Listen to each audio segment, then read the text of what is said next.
Hello friends, मैं advocate गौरव व्यास और आप देख रहे हैं शिक्षा अर्जन अकेडमी यूट्यूब चैनल। आज हम बात करेंगे कंटेम्प्ट ऑफ कोर्ट पर। कंटेम्प्ट ऑफ कोर्ट क्या होता है, सामान्य जनता इसे नहीं जानती है, लेकिन लॉ फील्ड में काम करने वाले और एग्जीक्यूटिव लोग इसे भली भांति परिचित है।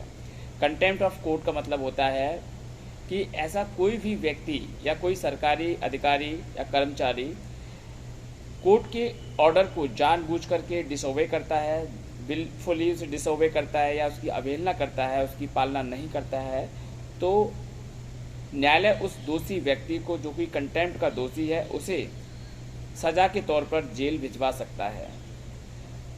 एग्जीक्यूटिव का काम होता है कि न्यायालय के द्वारा जो ऑर्डर पास किया जाए उस ऑर्डर को कंप्लाइंस करना, उस ऑर्डर के बारे में जांच न करना।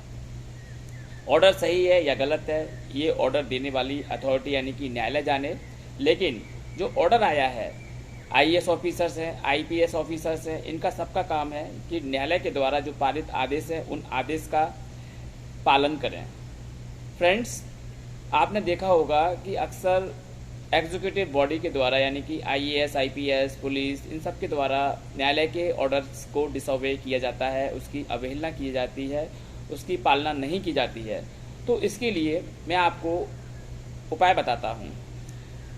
जब किसी न्यायालय से कोई आदेश पारित होता है, चाहे वह लोअर कोर्ट हो, हाई कोर्ट हो, सेशन कोर्ट हो, किसी प्रकार का न्यायालय हो, जुडिशियल ऑर्डर होना चाहिए उसे, जुडिशियल, एग्जीक्यूटिव ऑर्डर नहीं, जुडिशियल ऑर्डर की बात करते हैं हम। Contempt of court judicial order पर लगता है। तो फ्रेंड्स, जैसे कि मान के चलो आपने जेएमएफसी कोर्ट में अपनी गाड़ी को छुड़वाने के लिए कोई पिटिशन फाइल की, ऑर्डर किया न्यायालय ने, जज ने ऑर्डर पास किया, ऑर्डर लेके आप गए थाने में कि भैया ऑर्डर हो चुका है, गाड़ी छोड़ दीजिए। आपने थाने में आपने जनरली ये देखा होगा कि जब कोई व्यक्ति न्यायालय का ऑर्डर लेकर के जाता है तो थाने वाले उससे नानकुर करते हैं, उसे परेशान करते हैं और उससे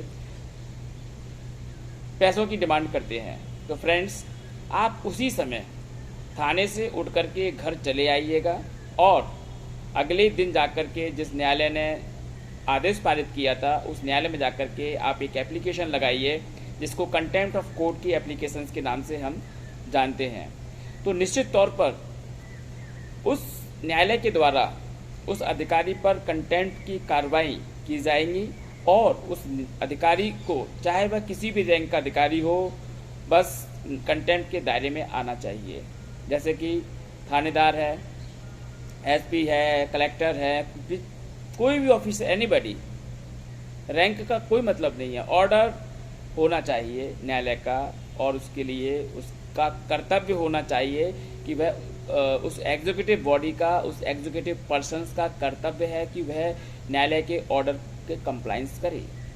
अभी हाल ही में आंध्र प्रदेश हाई कोर्ट के द्वारा एक आईएएस को जेल भेजा गया है 2 महीने के लिए, क्योंकि उसने न्यायालय के आदेश की अवहेलना की थी। तो फ्रेंड्स, न्यायालय के आदेश की अवहेलना करना इतना आसान काम नहीं होता है, लेकिन कभी कभी ये देखा गया है कि ऑफिसर्स किन्हीं कारणों से, चाहे तो किसी व्यक्ति से कोई रिश्वत ले ली है या फिर वो जानबूझ करके विलफुली उसे डिसोबे करते हैं, यानी कि उसको अनुपालन नहीं करते हैं उसका। तो फ्रेंड्स, ये उनकी जिम्मेदारी है। आपको अगर ऐसा लगता है कि किसी ऑफिसर्स के द्वारा न्यायालय के ऑर्डर की अवहेलना की जा रही है, तो आपको बिल्कुल भी देर नहीं लगानी है और न्यायालय में उस ऑफिसर्स के खिलाफ कंटेम्प्ट कार्रवाई इनिशिएट करनी है। फिर देखना वह ऑफिसर्स आपके पीछे कैसे कैसे कैसे भागता है। कुछ ऑफिसर्स को तो पता ही नहीं है कि कंटेम्प्ट ऑफ कोर्ट होता क्या है, लेकिन जब उन पर लगता है तब उनको पता चलता है कि कंटेम्प्ट ऑफ कोर्ट की कार्रवाई क्या होती है। तो फ्रेंड्स, इस प्रकार के वीडियो देखने के लिए आप हमारे यूट्यूब चैनल पर बने रहिएगा। Thank you very much.